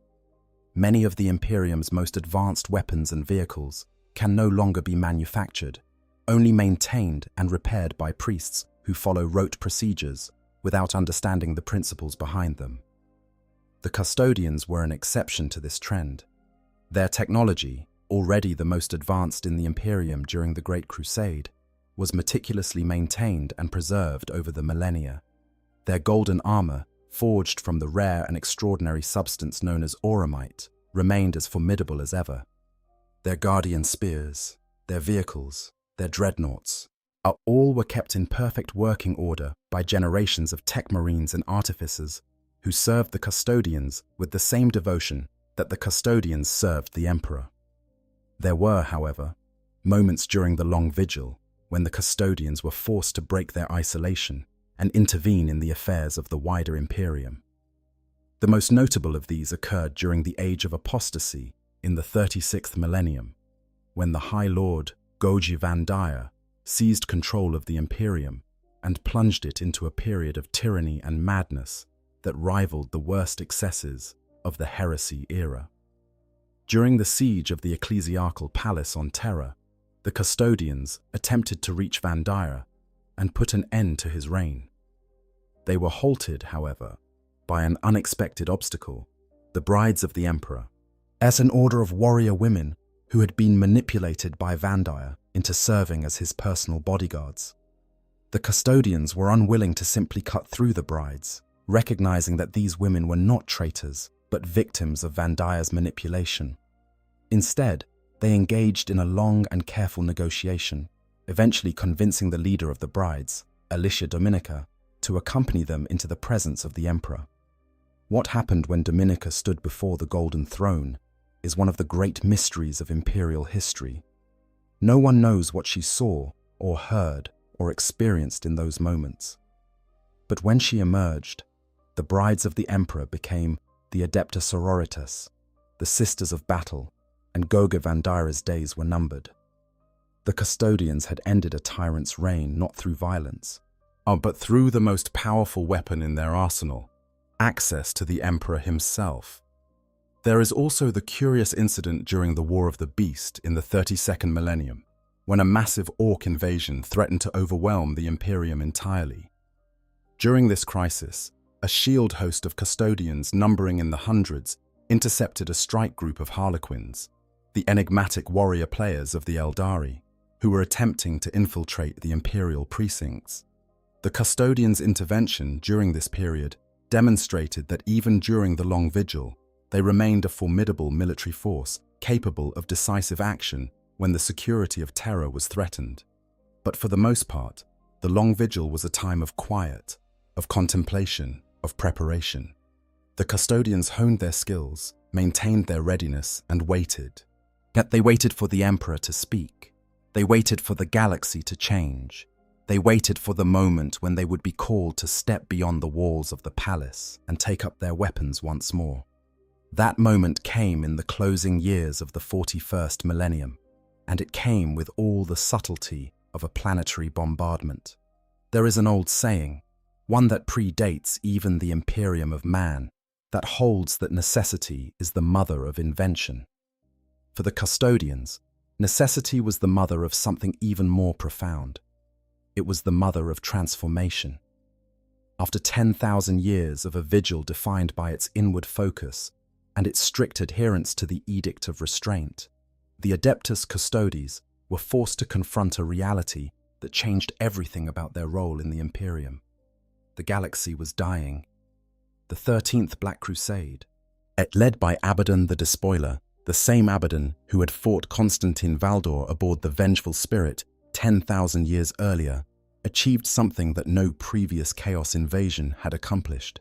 The Cadian Gate, the fortified passage through which the bulk of Chaos forces had historically entered the Imperium, was shattered. Cadia itself, the fortress world that had stood as humanity's bulwark against the eye of terror for millennia, was destroyed. And in the wake of that destruction, a tear in reality opened that split the entire galaxy in two. The Great Rift, also called the Cicatrix Maledictum, was a wound in the fabric of space-time that stretched from one end of the galaxy to the other. It was a river of warp energy, a screaming torrent of chaos that divided the Imperium into two halves and plunged entire sectors into isolation and darkness. Worlds that had been under Imperial control for thousands of years found themselves cut off, alone, surrounded by enemies on all sides, and unable to call for help. And then the demons came to Terra itself. The Battle of Lionsgate, also known as the Second Battle of Terra, was a horrifying echo of the siege 10,000 years earlier. A massive force of horned demons, bloodthirsters, and flesh hounds, and a screaming tide of lesser demons materialized in the heart of the Imperial Palace's outer precincts and launched an all-out assault on the Eternity Gate spaceport. The attack was sudden, overwhelming, and aimed directly at the heart of Imperial power. The Custodians responded with devastating force. Air shield hosts mobilized with a speed and ferocity that demonstrated just how wrong any assumption of complacency during the Long Vigil had been. Golden warriors poured from the palace's inner precincts, their guardian spears and bolters tearing into the daemonic horde with a fury that sent shockwaves through the warp. Alongside them fought the newly resurrected Primarch Robut Gilliman and his Ultramarines, as well as a significant contingent of the Sisters of Silence, the Psychic Blanks, who were the Custodians' ancient partners in the defense of the Emperor. The battle was won, but the cost was steep. More than half of the 4,000 Custodians who had marched out to defend the palace lost their lives. Staggering losses for a force that measures its strength in individual warriors rather than battalions. But the victory was absolute, and the demons were driven back into the warp from whence they came. In the aftermath of the battle, a meeting took place that would change the Adeptus Custodes forever. Captain General Trajan Valoris and Reboot Guilliman, behind locked doors, complex wards, and layers of psychic protection, ratified a formal amendment to the role of the Adeptus Custodes. The Edict of Restraint was effectively dissolved. The Custodians would no longer be confined to the Imperial Palace. They would go forth into the galaxy, hunting down the most dangerous threats to the Emperor's safety wherever they might be found. This was a momentous decision, one that reflected the new reality of a galaxy torn in half by the Great Rift. The old model of passive defense, of sitting behind the palace walls and waiting for the enemy to come to them, was no longer viable. The threats to the Emperor were no longer concentrated in the immediate vicinity of Terra. They were everywhere, scattered across a galaxy that was rapidly descending into a new age of darkness. If the Custodians were to fulfill their duty of protecting the Emperor, they needed to take the fight to the enemy. And so, for the first time in 10,000 years, shield hosts of the Adeptus Custodes struck out from Terra in numbers not seen since the Great Crusade. Aided by oracular doomscryers, alpha-level astropathic intercepts, and the continued efforts of a network of agents known as the Eyes of the Emperor, more Custodians than ever before left the throne world and ventured into the wider galaxy. Their mission was singular and absolute: exterminate utterly the most deadly threats to the Emperor himself, wherever those threats might be found. This new era required a new leader, and the Imperium was fortunate to have one in Trajan Valoris, the 17th Captain General of the Adeptus Custodes. Valoris is a figure who embodies the evolving nature of the Custodian Order in the 42nd Millennium. Where previous Captain Generals had been defined by their conservatism and their devotion to the traditional model of passive defense, Valoris is dynamic, proactive, and willing to take the fight to the enemy with a boldness that has earned comparisons to the legendary Valdor himself. Valoris's backstory reflects the qualities that make him such an effective leader. Originally an Alaris Custodian, one of the Terminator armored shock troops of the Adeptus Custodes, he distinguished himself through a series of remarkable achievements. But he was instrumental in the destruction of the Space Hulk, Mournful Siren, led the defeat of the Genestealer cult of the Emperor's Writhing Shadow, and spearheaded a preemptive strike against a massive Orc warband. These feats earned him a place among the Companions, the elite bodyguard of the Emperor, where he served for 22 years, before being reassigned due to his restless desire for a more active role. But the achievement that truly set Valoris apart was his completion of not one, but 2 successful blood games, the palace infiltration exercises that serve as the ultimate test of a Custodian's skills. No other Custodian in recorded history has matched this feat. Each blood game required years of preparation, the assumption of false identities, the cultivation of contacts and resources, and the application of every skill in the Custodian's extensive repertoire. To succeed once is considered extraordinary. To succeed twice is without precedent. Valoris was elevated to Captain General following the death of his predecessor, Andros Launchedra, who fell at the Battle of the Black Pyre during a period of chaos and paranoia known as the Years of Madness. Under Valoris's leadership, the Custodians have undergone a transformation that mirrors the broader changes sweeping through the Imperium in the wake of Guilliman's return. The number of blood games has increased tenfold. Long-hidden cults have been purged from the Terran underhives. 32 separate extrasolar interdiction strikes have been launched. The defenses of the stable warp routes into the Sol system have been strengthened. An imposing and cold man with a severely scarred face, Valoris is considered by many to be perhaps the deadliest individual warrior in the entire Imperium, with combat prowess that approaches that of the Primarchs of old. He wears an elaborate suit of powered armor known as the Castellan Plate, and wields the Watcher's Axe, a weapon of formidable power. He also carries the Moment Shackle, a mysterious artifact from the dark age of technology, whose full capabilities are not well understood, but which is rumored to grant its bearer some form of temporal perception. perhaps the ability to perceive the near future, that would explain how Valoris seemed to anticipate Guilliman's return and prepared the Custodians for the new reality well before it arrived. Under Valoris's command, as the Custodians have participated in several major campaigns of the Indomitus Crusade era, a force of Custodians accompanied Guilliman's Crusade fleet, serving as heralds and emissaries who bore the Primaris Space Marine technology to existing Space Marine chapters. This dual role, part military escort, part diplomatic mission, was reminiscent of the Custodians' function during the Great Crusade, and it demonstrated that the traditions of the Order had not been forgotten during the Long Vigil. Valoris himself has led from the front, a departure from the more cautious approach of some previous Captain Generals. He commanded a combined force of Custodians and Grey Knights at the Battle of Gathalamor, and subsequently led a Soulblade fleet against a splinter of Hive Fleet Leviathan during the Fourth Tyrannic War. During the Battle of Bastior, he personally saved the life of Lord Commander Solar Leontus from a Norn emissary, one of the terrifying psychic bioforms that serve as the Tyrannid hive mind's most dangerous projections. These actions represent a fundamental shift in the Custodians' approach to their duty. For 10,000 years, protecting the Emperor meant protecting his physical person on the Golden Throne. Now, protecting the Emperor means protecting his Imperium, his legacy, and the future of the species he sacrificed everything to preserve.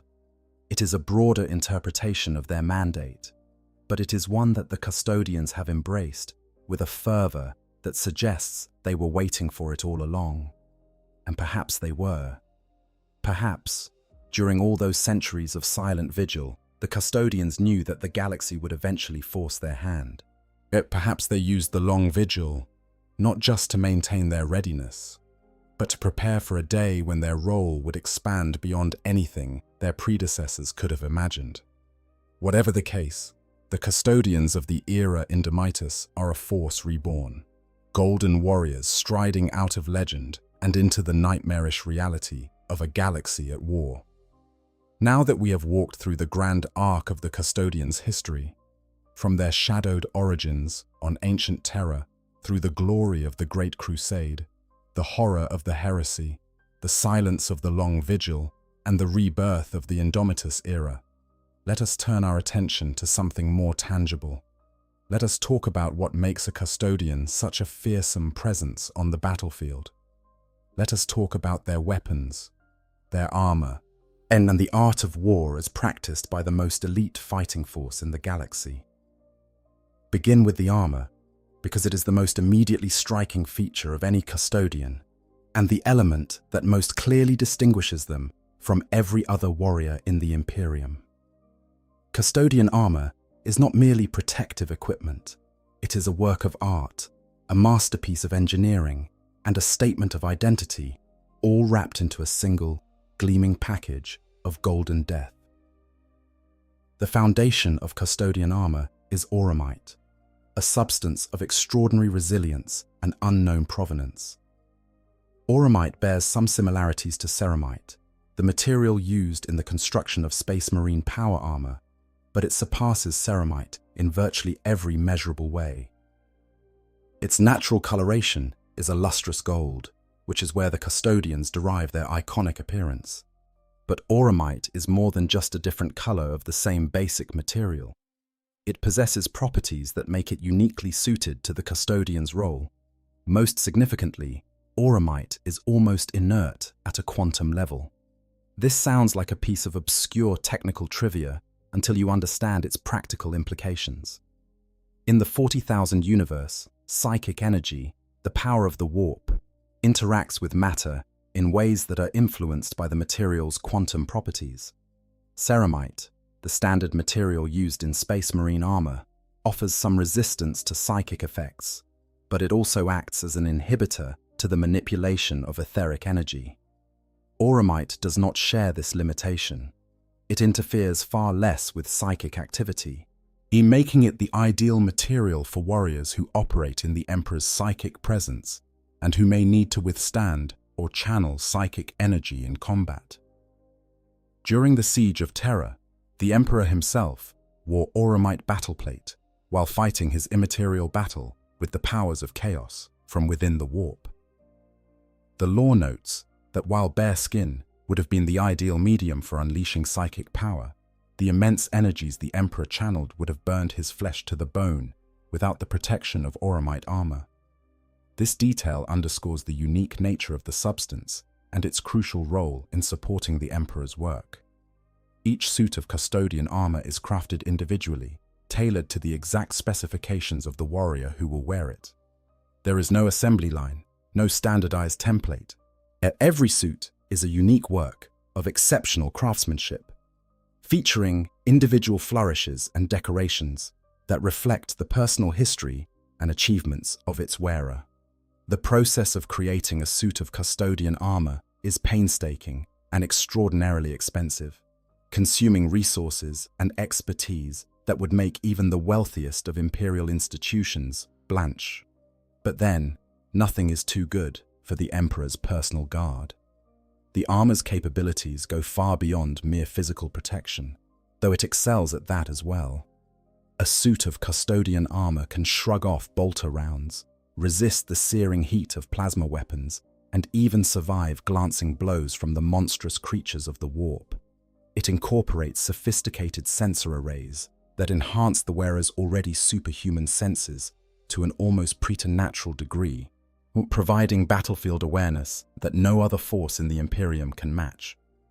Wrist-mounted bolters, flamers, and other weapons can be integrated directly into the armor, allowing a custodian to engage targets at close range while still wielding his primary weapon. But the armor's most remarkable property is something that cannot be easily quantified or measured. It is touched by the same spark of the Emperor's power that inhabits its wearer. Bullets are deflected at improbable angles. Energy beams dissipate against its surface without explanation. Blades that should find the gaps between plates inexplicably miss their mark. It is as if the armor itself is alive, guided by some protective intelligence that defies conventional understanding. Whether this is a product of the auramite's unique properties, the Emperor's blessing, or something else entirely, is a question that has never been satisfactorily answered. The color of a custodian's armor carries significance as well. During the Great Crusade, custodians wore their signature gold with robes and cloaks of deep crimson. After the Emperor's interment on the Golden Throne, the custodians changed their cloak color from red to black, a mark of mourning and an acknowledgement of what they perceived as their failure to protect the Emperor from mortal harm. This tradition of wearing black persisted for 10 millennia, a visible symbol of the custodian's grief and self-imposed penance. It was only after the return of Guilliman and the decision to extend the custodian's role beyond terror that they finally put aside their black shrouds and returned to wearing the traditional red, a sign that the era of mourning was over and a new chapter had begun. Through closely guarded alchemical processes, auramite can be tinted or its color changed altogether at a molecular level. This is a painstaking and costly process, but it is considered far more suited to the custodian's importance than simple repainting. Different shield hosts and formations within the Adeptus Custodes sometimes adopt distinctive color schemes to mark their identity, though the gleaming gold of auramite remains the dominant and most iconic element of their appearance. Now let us talk about the weapons, and specifically about the Guardian Spear, the single most iconic piece of equipment associated with the Adeptus Custodes. The Guardian Spear has been the signature weapon of the Custodians since the time of the Unification Wars, and in many ways, it is their symbol of office. It is a beautiful and deadly design, a halberd-like power weapon that incorporates both a crackling power blade and a highly advanced integrated bolter weapon at its tip. In the hands of a Custodian, this weapon can strike and parry at blinding speed despite its considerable size, and it can transition seamlessly between melee and ranged combat in the space of a heartbeat. The power blade of a Guardian Spear is capable of hewing a Chaos Space Marine in two. The integrated bolter, known as a bolt caster, is a double-barreled weapon that fires custom-made ammunition of a potency and sophistication that far exceeds standard bolter rounds. Some Guardian Spears mount even more exotic sub-weapons, are compact melter cannons, or Adrathic disintegration beamers, that provide devastating anti-armor capability in a package small enough to be built into the weapon's haft. The fighting style of a custodian wielding a guardian spear is a thing of savage beauty. In battle, custodians spin these weapons in great arcs, each rotation bringing the blade or the bolter to bear with lethal precision.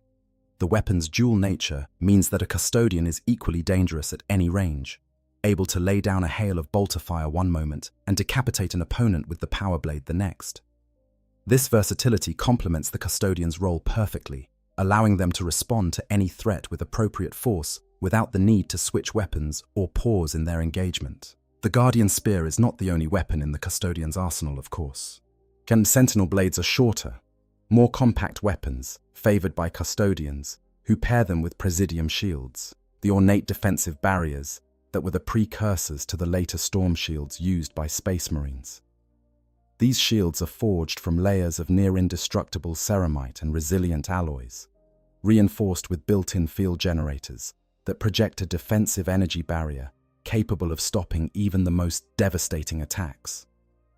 The combination of Sentinel blade and Presidium shield creates a defensive fighting style that complements the more aggressive approach of the Guardian spear, allowing custodians to hold choke points and defensive positions with near-impervious resilience. Castellan axes are another option, heavy-bladed weapons that sacrifice some of the Guardian spear's versatility for raw destructive power. These weapons are particularly effective against heavily armored targets and large opponents. Their empowered blades capable of cleaving through armor plating that would turn aside lesser weapons. For custodians interred in Terminator armor, the Alaris pattern, the weapons options expand further. These heavily armored elite shock troops can wield Guardian spears or Castellan axes sized for their increased stature, and the Terminator armor itself incorporates built-in weapon systems and enhanced defensive capabilities that make an already formidable warrior into a walking fortress. Beyond personal weapons, the Custodians also have access to a vehicle pool that is the envy of every other military force in the Imperium. Their vehicles are predominantly anti-gravity designs, as reflecting the advanced technology that the Custodians have preserved from the Great Crusade era. The Caladius Grav Tank is perhaps the most powerful armored unit of its size in the Imperium, a high maneuverability platform that mounts weapons capable of engaging everything from massed infantry to super heavy armor. The Palace Grav attack fills a role similar to that of a landspeeder, but surpasses it in every respect, boasting superior agility, improved armor, inbuilt shielding, and more potent weaponry. The Coronis Grav carrier serves as an armored transport, ferrying squads of custodians to the front lines in a vehicle that is itself a formidable weapon system. The Dawn Eagle jetbike deserves special mention as well. Ridden by the Virtus Praetors, the fast attack specialists of the Adeptus Custodes, let these sleek and powerful machines streak across battlefields at speeds that make even the quickest of conventional vehicles look ponderous. Armed with hurricane bolters and salvo launchers, and equipped with interceptor lances for devastating close-range strikes, the Virtus Praetors are hunters without equal, capable of appearing seemingly out of nowhere to deliver a killing blow before vanishing again into the chaos of battle. And then there are the Dreadnoughts. Like the Space Marines, the Custodians enter their most grievously wounded warriors in armored sarcophagi, allowing them to continue fighting long after their bodies have been destroyed. But Custodian Dreadnoughts, like everything else about the Adeptus Custodes, are a cut above their Astartes counterparts. The Contemptor Achilles pattern, with its deadly Dreadspear, as a scaled-up version of the iconic Guardian's Spear, is a devastating anti-armor platform that combines the raw power of a walker with the martial skill of a custodian.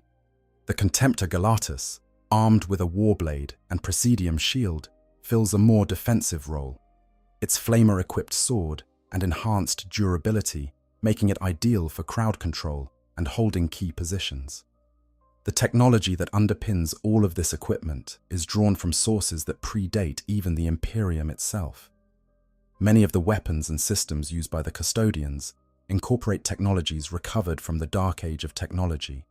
the period of human history before the Age of Strife, when humanity's mastery of science and engineering reached heights that have never since been equaled. Adrathic weapons, which use focused beams of energy to literally disintegrate matter at a molecular level, are one such example. These weapons are forbidden to all other Imperial forces, and the Mechanicum has long coveted access to them. But the Custodians guard their technological secrets as jealously as they guard the Emperor himself, and the Mechanicum's entreaties have been consistently and firmly refused. This technological supremacy is not merely a matter of having better guns or tougher armor. It reflects the Custodians' entire philosophy of warfare. Every weapon, every piece of armor, every vehicle is crafted to the highest possible standard, not because the Custodians are vain, but because excellence in all things is the standard they have been created to uphold. A Custodian's wargear is an extension of his body, an expression of his purpose, and a reflection of the Emperor's own commitment to perfection. To accept anything less would be to dishonor the being they were made to serve. Understanding the equipment of the Adeptus Custodes helps us appreciate the full scope of what they bring to the battlefield. But equipment alone does not win battles. To truly understand the Custodians as a military force, we need to look at how they are organized, how they deploy, and how they approach the art of war itself. The organizational structure of the Adeptus Custodes is, like so much about them, unlike anything else in the Imperium. Where Space Marine chapters are rigid hierarchies with clearly defined chains of command, the Custodians operate with a degree of individual autonomy that would be anarchic in any other military organization. Their ranks are described as somewhat informal, and serving as much as gestures of respect toward veterans and gifted individuals as they are elements of a true command structure. At the apex of the order stands the Captain General, the Chief Custodian, who holds ultimate authority over all Custodians and the security of the Emperor. This is one of the most powerful military appointments in the Imperium, conferring full responsibility for the defense of the Sol System, Terra, the Imperial Palace, and the Golden Throne itself. The Captain General has, on many occasions throughout Imperial history, held a seat among the High Lords of Terra, though few have chosen to exercise this political authority, preferring to focus on their primary duty to the Emperor. Below the Captain General are two tribunes, senior officers who handle many of the ritual and administrative duties of the Order. During the Heresy era, there were 3 tribunes, 2 of whom were killed during the war within the Webway. The reduction to 2 in the modern era reflects the Order's evolution over the intervening millennia. The day-to-day leadership of Custodian forces in the field falls to shield captains, the most veteran and experienced warriors of the Order. The rank of shield captain exists concurrently with other Custodian titles such as prefect, lictor, proconsul, and tribune, reflecting the somewhat fluid nature of the Custodian's command structure. A shield captain is not merely a tactical commander. He is a warrior of centuries or even millennia of experience, a strategist of exceptional ability, and a political operator capable of navigating the most treacherous currents of imperial governance. Yes, the Custodians are deployed in formations known as shield companies and shield hosts. A shield company is a relatively small contingent led by a shield captain, typically consisting of a few squads of Custodians, a Vexillus Praetor carrying the company's standard, a squad of Virtus Praetors on their jet bikes, an Alaris Terminator squad, and accompanying vehicles. A shield host is a larger formation, consisting of multiple shield companies led by several shield captains and a council of Vexillus Praetors. These formations are not permanent structures in the way that a Space Marine company is. Shield hosts can be assembled and disbanded as needed, with Custodians drawn from different formations and assigned to new ones based on the requirements of the mission. Whilst this flexibility allows the Custodians to tailor their forces to specific threats with a precision that more rigid organizations cannot match. Within the broader organizational framework, Custodians are divided into castes based on their wargear and battlefield role. the Haikanatoi, form the main strength of the Custodian Guard, guardian spear-equipped heavy infantry, who are the quintessential image of the Golden Warrior. The Sentinel Guard are the defensive formations, charged with holding the line and protecting key positions and individuals. The Cataphractoi are the jet bike riders, the Virtus Praetors, and other fast attack elements that provide reconnaissance and rapid strike capability. The Tharanatoi are the Terminator armored elite, and the heavily armed shock troops who teleport into the heart of the enemy formation and unleash devastation at close range. The Moritoi are the smallest caste, consisting of wounded warriors interred within dreadnoughts. And the Sagittarum Guard are the ranged warfare specialists, rare among the Custodians, but devastatingly effective in their role. Several specialized formations within the Adeptus Custodes deserve individual attention. The Dread Host, known as the Instruments of the Emperor's Wrath, is perhaps the most terrifying. This formation numbers hundreds of Custodians, organized into multiple shield hosts, and transported aboard a trio of pre-heresy warships known as the Moiraids. The Dread Host's purpose is simple. They are the deliverers of the Emperor's judgment, his anger and his punishment made manifest. Where other Custodian forces might employ subtlety, precision, or measured force, the Dread Host unleashes overwhelming annihilation on the most visible and dramatic threats to the segmentum solar. The Solar Watch is another notable shield host, one that focuses on monitoring the approaches to the Sol system and striking preemptively at threats before they can reach Terra. The Shadow Keepers are tasked with guarding the most dangerous prisoners and artifacts held in the vaults beneath the Imperial Palace, entities and objects so hazardous that their mere existence poses a threat to reality itself. The Emissaries Imperatus serve as the Custodians' diplomatic and intelligence arm, carrying the Emperor's word and will to the far corners of the Imperium. And then there are the Eyes of the Emperor. And this is where the story of the Custodians takes a turn that is both somber and strangely beautiful. The Custodian Guard do not age biologically, but they are not truly immortal. Over the course of centuries or millennia, a Custodian may begin to feel that his abilities are declining, that his reactions are fractionally slower, his perceptions fractionally less sharp. To any other warrior, these changes would be imperceptible. To a Custodian, for whom absolute perfection is the only acceptable standard, they are devastating. When a Custodian reaches this point, when he believes he is no longer fit to serve at the highest level, he undergoes a ritual that speaks volumes about the culture and values of the Order. He bequeaths his armor to the Colossal Hall of Names, a vast chamber within the Imperial Palace where the armor of retired and fallen Custodians is preserved as a testament to their service. Then, clad only in a hooded black cloak, he goes abroad into the galaxy, a solitary figure stripped of the golden magnificence that once defined him. These wanderers are the Eyes of the Emperor. They travel through the Imperium anonymously, blending in with the teeming masses of humanity, observing, listening, gathering information. They operate as a network of intelligence agents, feeding information back to the Custodians on Terra about emerging threats, political developments, and potential dangers to the Emperor's safety.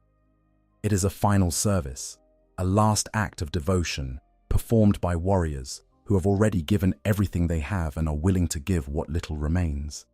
There is something deeply poignant about the image of these ancient warriors, these beings who once shone like suns on the battlefield, now walking among ordinary humanity in anonymous black cloaks. They do not seek glory or recognition. They do not mourn their lost status. They simply continue to serve in whatever capacity they can until the end of their days. It is the ultimate expression of the Custodian ethos. Duty above all, service above self, the Emperor above everything. The Eyes of the Emperor also played a crucial role in the Custodians' transition from the Long Vigil to the era of active operations. Even during the millennia, when the Custodians were confined to the Imperial Palace, the Eyes were abroad in the galaxy, gathering intelligence and maintaining the Custodians' awareness of the broader strategic situation. When the decision was made to send shield hosts beyond Terra, the intelligence provided by the eyes of the Emperor helped to identify and prioritize targets, ensuring that the Custodians' limited forces were deployed where they could have the greatest impact.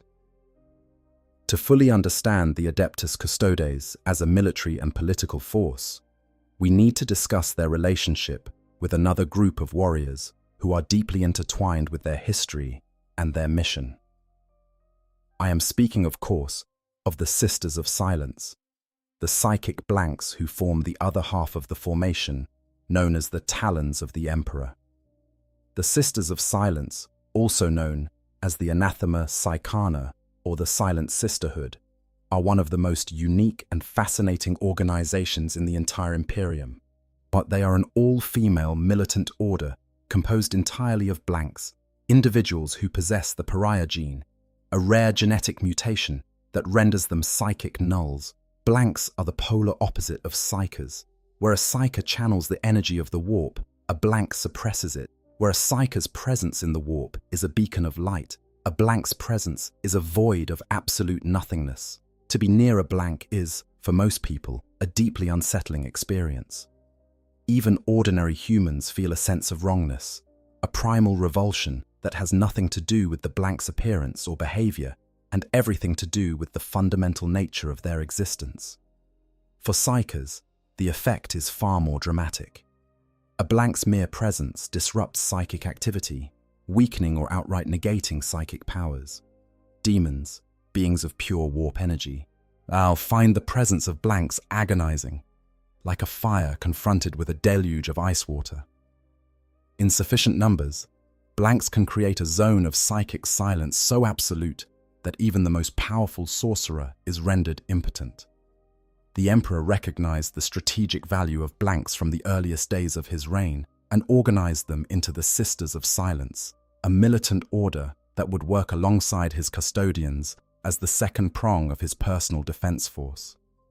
Together, the Custodians and the Sisters formed the Talons of the Emperor, a partnership in which the Custodians served as the right hand, the visible, glorious, and devastating fist of the Emperor's wrath, while the Sisters served as the left hand, the subtle, silent, and uniquely effective weapon against the psychic and demonic threats that conventional arms could not address. The relationship between the Custodians and the Sisters of Silence is one of the most interesting dynamics in the 40K lore. The Custodians are towering, golden-armored demigods whose mere appearance inspires awe and reverence. The Sisters are figures of discomfort and unease, their blank nature making them objects of distrust and even fear among the wider population of the Imperium. And yet, these two very different groups work together with a synergy that is deeply impressive and occasionally breathtaking. In combat, the Custodians and Sisters of Silence complement each other perfectly. The Custodians provide the raw physical power and combat prowess, while the Sisters project their psychic null aura, creating a zone of protection around the Custodians that negates enemy psychic abilities and weakens demonic entities. Together, they form a fighting force that is virtually invulnerable to the warp-based threats that are among the most dangerous enemies in the 40K universe.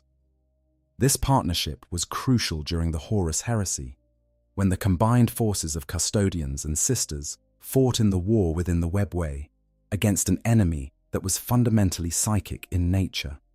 Without the Sisters' ability to suppress the warp energies that powered the demonic hordes, the Custodians' task would have been orders of magnitude more difficult. And the partnership continued to prove its value during the Battle of Prospero, where the Sisters' presence negated much of the psychic power that the Thousand Sons Legion relied upon, out-tipping the balance of the battle decisively in the Loyalists' favor. After the heresy, the Sisters of Silence suffered a fate that was, in many ways, even worse than the Custodians' withdrawal behind the palace walls. The Imperium, traumatized by the heresy and increasingly suspicious of anything that seemed different or abnormal, turned against the blanks. Members of the growing imperial cult decried the Sisters as witches, blamed them for the heresy, and incited mobs to attack them. Even some within the imperial palace were affected, with fanatics breaking in to desecrate the graves of sisters who had been buried there, despite the Custodians' repeated efforts to stop them. The Sisters of Silence were scattered, marginalized, and largely forgotten, their organization fragmented, what with individual enclaves continuing to operate in isolation across the galaxy. The Adeptus Custodes were among the few imperial institutions that continued to support the Sisters during this period, maintaining the ancient alliance even as the rest of the Imperium turned its back on its psychic guardians. This loyalty would prove prescient. When Trajan Valoris was elevated to Captain General, one of his first acts was to quietly begin gathering the scattered Sisters of Silence back to Terra. He foresaw that the time would come when their unique abilities would be needed once more, and his foresight was proven correct when the Great Rift opened and demonic incursions became a constant threat across the galaxy. The Sisters' contribution to the defense of Terra during the Second Battle was invaluable. Their presence on Luna, during the confrontation between Guilliman and Magnus the Red, helped to tip the balance in the Loyalists' favor. And when Guilliman dissolved the Edict of Restraint and ordered the Custodians and Sisters to coordinate and take the fight to the enemy, it was a formal recognition of what the Custodians had always known, that the talons of the Emperor were strongest when they worked together. In the current era, the Custodians and Sisters of Silence once again operate as a unified force, the talons of the Emperor reforged for a new age of war. Their combined capabilities, the Custodians' martial supremacy, paired with the Sisters' psychic negation, make them the most effective force in the Imperium for dealing with the demonic and psychic threats that have multiplied exponentially since the opening of the Great Rift. Now let us step back and consider the martial philosophy that guides the Custodians in battle, because it is here, in the way they think about and approach warfare, that the full depth of their character reveals itself. The Custodians do not fight like Space Marines. This is not merely a matter of superior individual skill, though they possess that in abundance. It is a fundamental difference in philosophy. Space Marines fight as a unit. Their strength lies in brotherhood, in coordinated action, in the ability of hundreds or thousands of transhuman warriors to act as one. A Space Marine chapter is a machine of war, each part working in harmony with every other part to achieve objectives that no individual Marine could accomplish alone.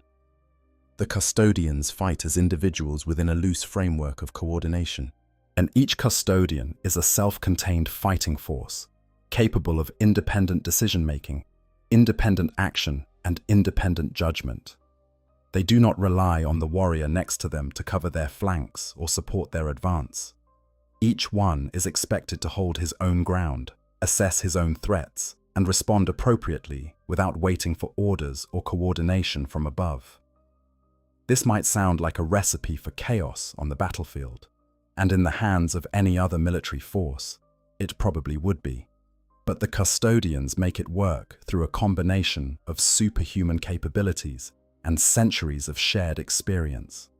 Each Custodian possesses senses and cognitive abilities so far beyond the human norm that he can process an entire battlefield's worth of information in real time, identifying threats, calculating optimal responses, and executing complex tactical maneuvers without conscious deliberation. And each Custodian has trained alongside his brothers for centuries or millennia, developing an intuitive understanding of how each one fights, moves, and thinks that allows them to coordinate without explicit communication. The result is a fighting force that combines the individual excellence of a master duelist with the collective effectiveness of a well-drilled army. The Custodians can switch between roles instantaneously, shifting from defense to offense, from ranged engagement to close combat, from independent action to coordinated assault, with a fluidity that no other military force in the galaxy can match. Their martial philosophy is formalized in the katas, specialized combat disciplines that Custodians master over decades or centuries of training. Each kata equips its practitioner to overcome a particular type of foe or battlefield challenge, and a Custodian can shift between katas during the course of a single engagement, adapting his fighting style to match the evolving tactical situation. This system reflects the Custodian's broader approach to warfare, prepared for everything, adaptable to anything, committed to the total destruction of whatever threatens the Emperor. In addition to their formalized martial arts, the Custodians bring something to the battlefield that is harder to define, but no less powerful. An aura of authority and dread that affects everyone who encounters them. The sight of golden armored Custodians striding across a battlefield has an effect on both allies and enemies that goes beyond the merely psychological. For allies, the presence of the Emperor's own guard is a source of incredible morale, a visible sign that the master of mankind has not abandoned his subjects and that his power still extends across the galaxy. For enemies, the sight of a Custodian is a harbinger of doom, a golden angel of death whose very appearance signals that the Emperor himself has taken notice and has sent his most terrifying servants to deliver judgment. This combination of individual excellence, advanced technology, flexible organization, and psychological impact makes the Custodians the most complete military force in the Imperium. They lack the numbers of the Space Marines and the overwhelming masses of the Astra Militarum. But in terms of quality, versatility, and sheer lethality per warrior, there is nothing in the galaxy that can match them.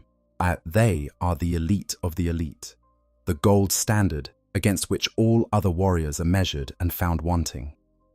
As we approach the conclusion of our exploration of the Adeptus Custodes, I want to take a moment to reflect on what makes this faction so compelling, not just as a collection of military statistics and historical events, but as a narrative force within the broader story of the 40K universe. The Custodians occupy a unique position in the lore. They are simultaneously the most powerful warriors in the Imperium and the most constrained. They possess capabilities that could change the course of galactic history if fully unleashed, yet they are bound by a duty so specific and so demanding that their impact on the wider galaxy has been limited for most of their existence. They are the Emperor's closest companions, yet they have been separated from him for 10,000 years. They are the guardians of humanity's greatest hope, yet they must watch in silence as that hope slowly fades. This tension between power and restraint, between potential and duty, between hope and despair, is what gives the Custodians their narrative depth. They are not just better space marines with shinier armor. They are a study in the costs of devotion, the weight of duty, and the question of what it means to serve a cause that may already be lost. Consider the long vigil. 10,000 years of standing guard over a dying god on a failing machine, knowing that the Imperium is crumbling around you but bound by your oath to remain at your post. Imagine the discipline required, the strength of will, the depth of faith. Imagine watching centuries pass like days, us watching generations of humans live and die, watching the galaxy burn with war and chaos, and never once wavering in your commitment to the task you were created for. Or, consider the eyes of the Emperor, warriors who have served for centuries, perhaps millennia, who have fought battles that would make the greatest heroes of the Space Marines look like amateurs, who have earned names enough to fill volumes, and who choose to give it all up, to remove their golden armor and walk into the galaxy as anonymous wanderers, because they believe they can no longer serve at the level that duty demands. There is a humility in that choice, a recognition that duty is more important than glory, that is deeply moving. Or consider Trajan Valoris, a warrior who embodies the Custodians' evolution from passive guardians to active defenders of the Emperor's legacy. His decision to take the fight to the enemy, to send shield hosts beyond Terra for the first time in 10,000 years, was not an act of aggression or ambition. It was an act of pragmatism, driven by an understanding that the galaxy had changed, and that the Custodians had to change with it, or fail in their duty. It was, in its own way, as courageous as any battle he has ever fought, because it required him to challenge 10 millennia of tradition and fundamentally redefine what it meant to be a Custodian. The Custodians remind us that even in the grim darkness of the far future, where there is only war, there are still individuals who choose to serve something greater than themselves. They remind us that duty, honor, and devotion are not empty words, but living principles that can sustain a spirit through millennia of hardship. And they remind us that the human capacity for excellence, for reaching beyond what seems possible and achieving something extraordinary, is not diminished by the passage of time or the weight of suffering.